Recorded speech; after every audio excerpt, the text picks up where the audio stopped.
Hello, welcome back. Thank you so much for the long wait for my newest video. I know it's been a little over 2 weeks, and if you're watching this movie in like 2017 or something, you didn't have to wait. But yeah, I apologize for making you wait for so long. I just had other plans that I wanted to do. But now I'm back, and I'm ready to get the rest of this video series done. As you just saw, I didn't really have time to talk about that one, but that Death Knight battle is pretty cool. You first see that kind of battle in Armageddon Quest. It was recycled. More or less, I like it. Pretty intense. Can't let the bubbles touch you at all, or you pretty much are dead. So this next death battle. I like that series. Go to Screw Attack, watch Death Battle. It's pretty entertaining. Don't always agree with what they have to say, but they're fun. But anyways, this Death Battle is real easy. There you go.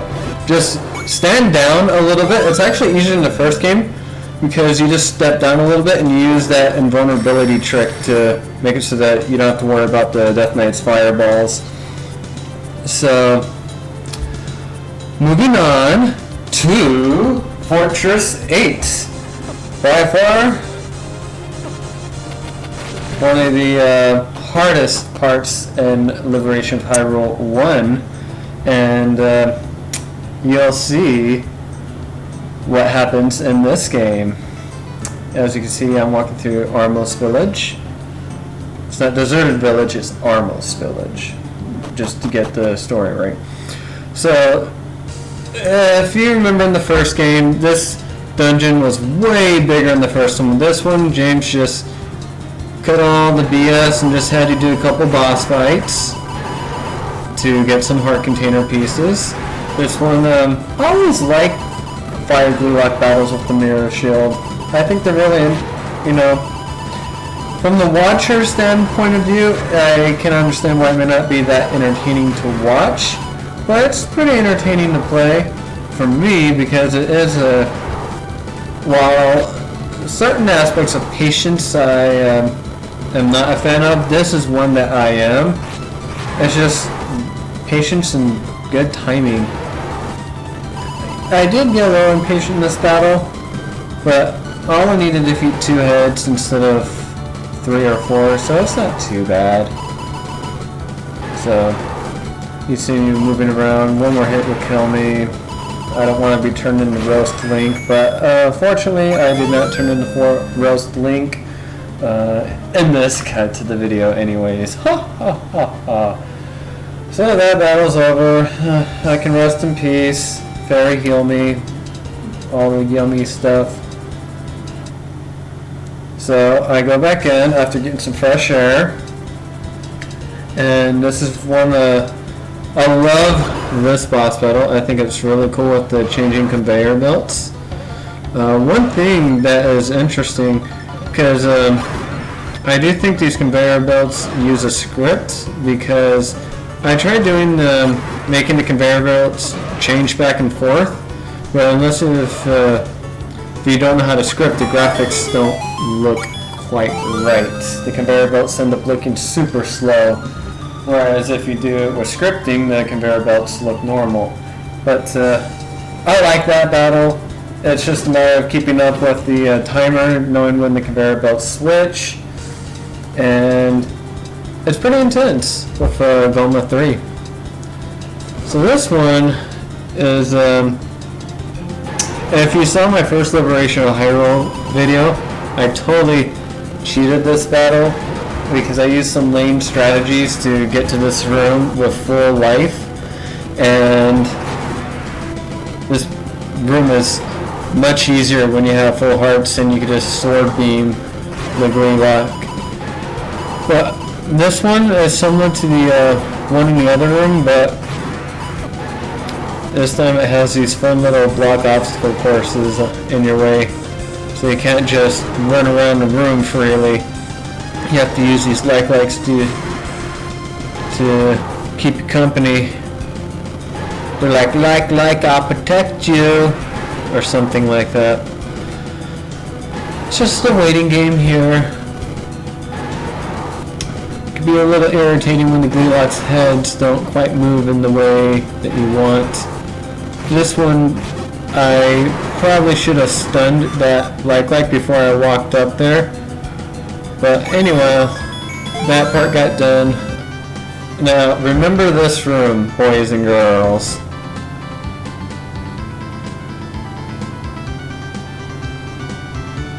Okay, that's enough time. Hope you got it memorized, because you're never going to see that room again unless you press the rewind button. Anyways, I'm tired now. I gotta go get some fresh air. You gotta get some fresh air, kiddos, or you are going to get sick. Okay, so I got some fresh air. I went back inside. I go, boom! I'm ready for this next battle. Look! It's this infamous room. This room was placed in the Fortress 7 from the first Liberation of Hyrule game, and this is my strategy to do in this room. I decided to hurt those, what are those stupid guys called? Eyeball enemies. I forgot what these guys are called. Anyways, I shot them with the silver arrows first just to damage some of them. Then I go to hammer time and I go, can't touch this. Can't touch this. And yeah,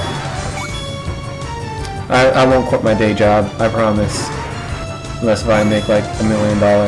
But that's another story. Actually, even if I made $1 million, I probably would still keep my day job and use that $1 million to put in the bank account to make interest, and have that interest just be added to my already money earning power. But that's a totally different subject. That guy is dead.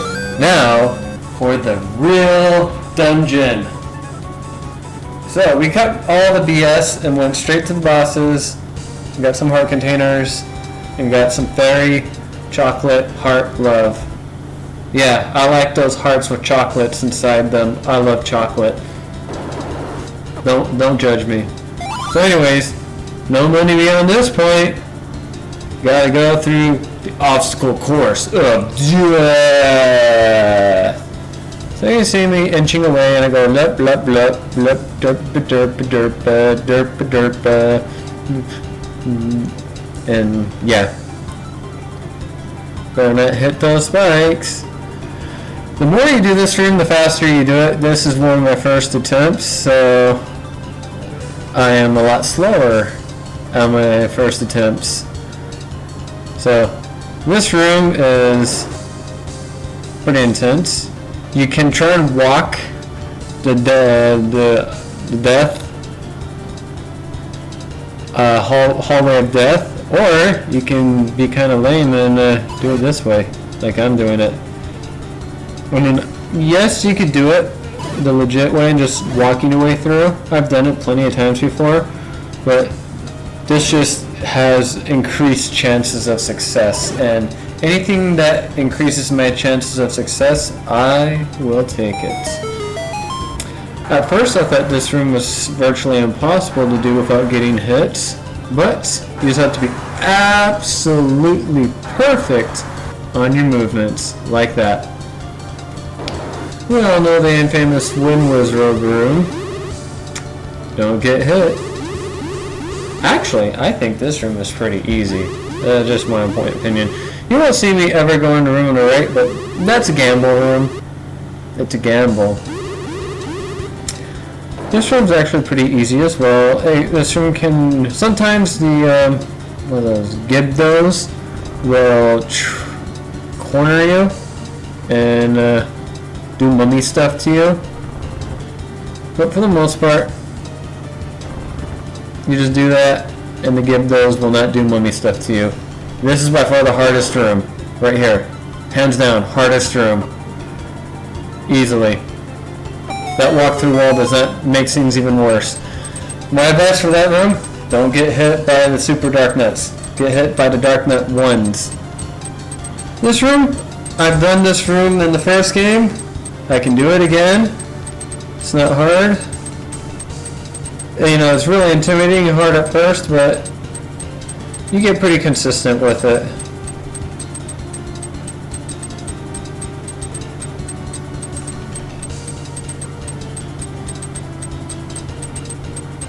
It's all about inching your way forward before running out. That's what this room's all about.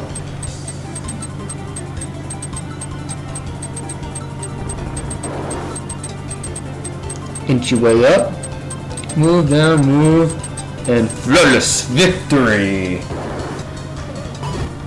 I like the way James designed this room. It's pretty hard to avoid the bats, but definitely not impossible. But hard. This room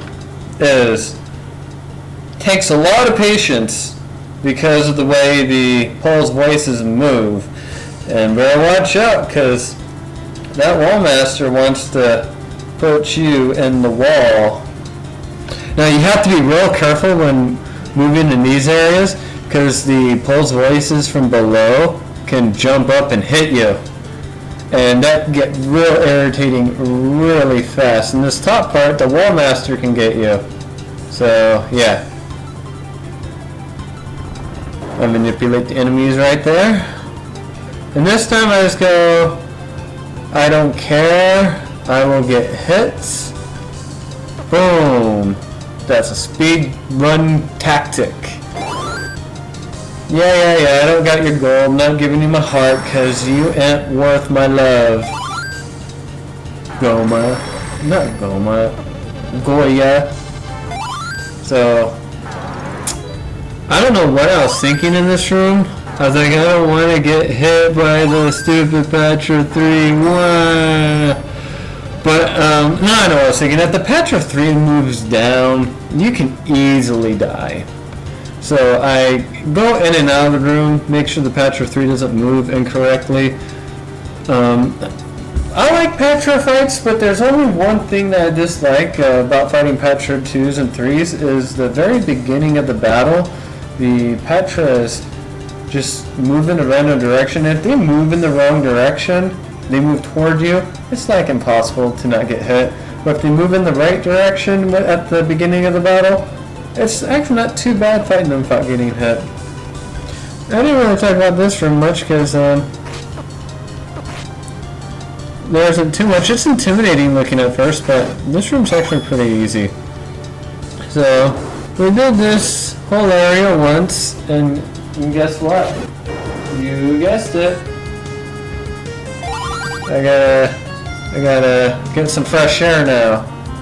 Oh man, it's getting hot in here. Yeah, so getting some fresh air, and we're gonna get to do this all over again.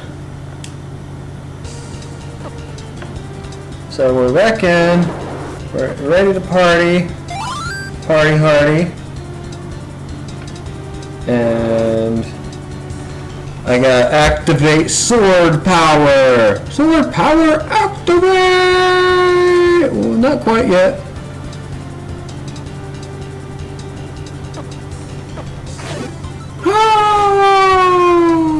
There we go. That was a little delayed.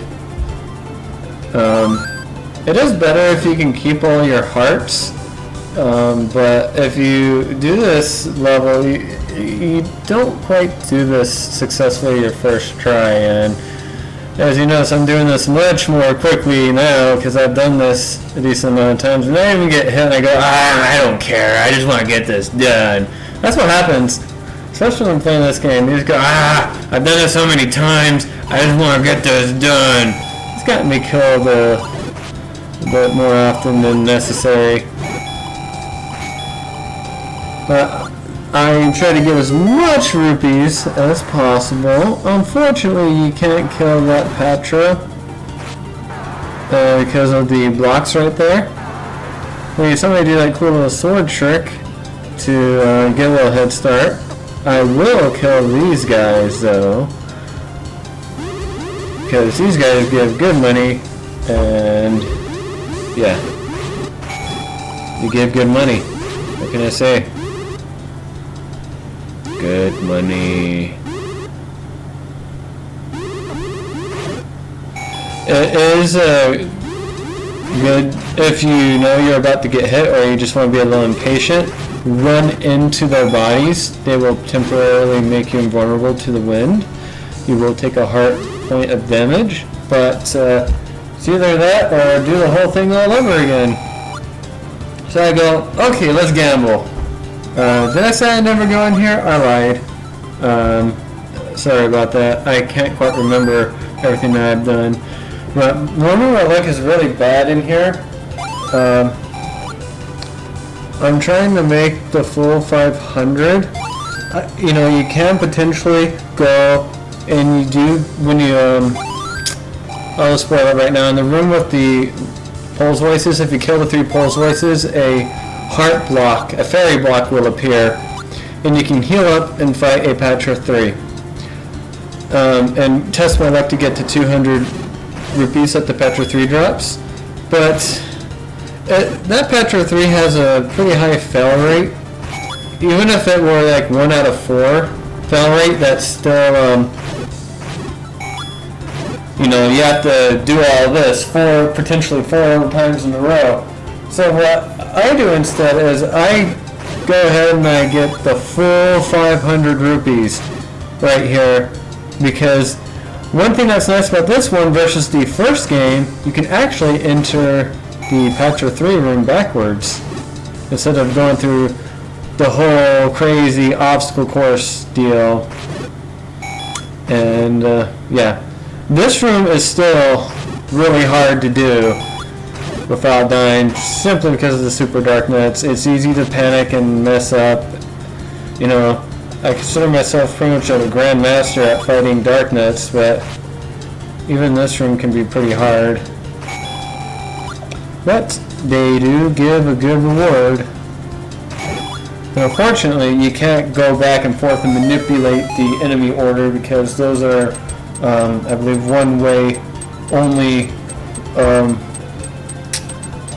invisible walls. Not invisible walls. Invisible passageways. You know what I'm talking about. You just saw me do it. So we did this room once. And guess what? I can do this room another time! And as you see, as I do it more often and get better at it, I do it faster, but as you see, I get a little bit more careless too, and when you get more careless, you get hurt. You know, that's a thing with skill in video gaming as well, is keeping your composure in high-stress situations. You know, Liberation of Hyrule, I definitely say puts you in high-stress situations, and it's when you're have your composure, when you're calm and all that, it's not too hard. Well, it's still hard, but it's not. If you know what you're doing, you can keep your composure. You can do things fairly successfully most of the time. But the gauntlets are pretty long, brutal, grueling. It's easy to fail in one of the rooms. And when you do the same rooms over and over again, you lose your composure. You start to get careless. And right here I go like, I did all this work. I don't want to die. Panic. No, don't kill me. And it's easy to mess up. So that's one thing that this game really does. As you see, there's that heart block. This is the first time I saw it. I was like, oh, how about that? I'm not going to do it this way. I'm just going to go smack that guy in the face and give him the money. I go like, what the? I don't know what I was thinking there. I was like so excited that I got it done. I thought the Patra moved the wrong way. I go like, I'm about to die, because I was being real careless and I didn't pay attention to things. This game does that. It's real good at it. Not to the game. Well, Some people say it's to the game's fault, but this is to the player's faults. The game can get you to a frustrated state, but it's the player's fault for getting frustrated and careless. So, now for the boss fight. Bullet hell action. Ready on my mark for sound effects.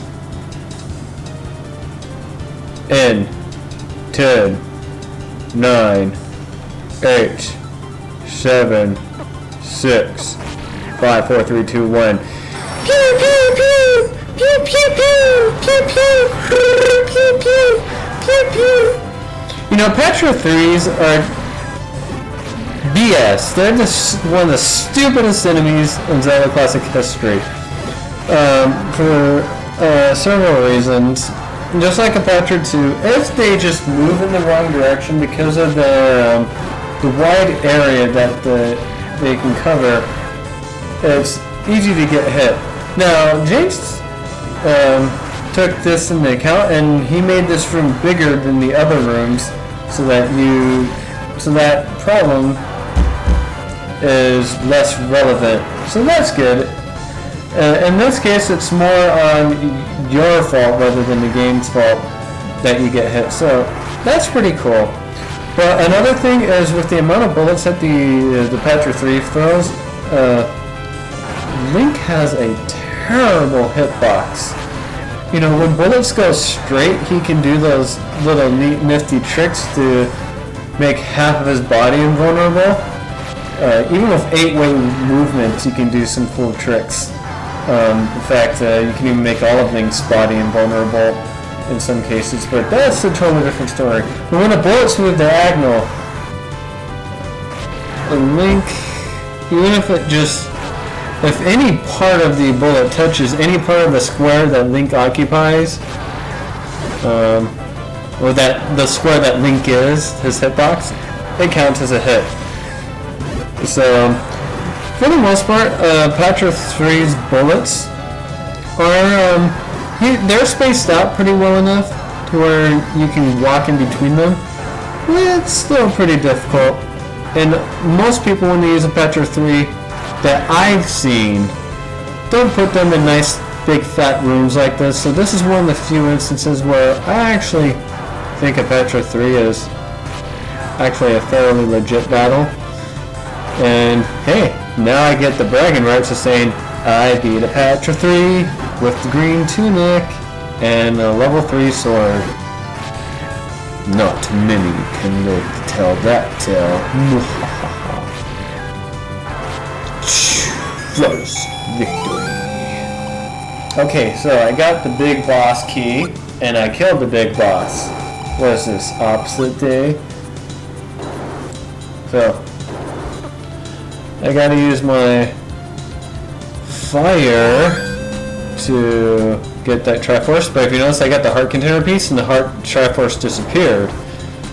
Oh, but now it reappeared. Because Zelda Classic can only handle one item can only handle one item, main item on the screen at a time. So if you do a special item and a regular item, you can only get one of them. You have to leave the screen and go back and get the other one. But that is done! Rejoice! I have the Triforce! I am worthy of Link's stuff. At least according to this game. So that's what I'm doing right now. I'm getting my super items. And then we will go to the series finale. So tune in next time for the finale. Have a nice day, everybody. And bye-bye.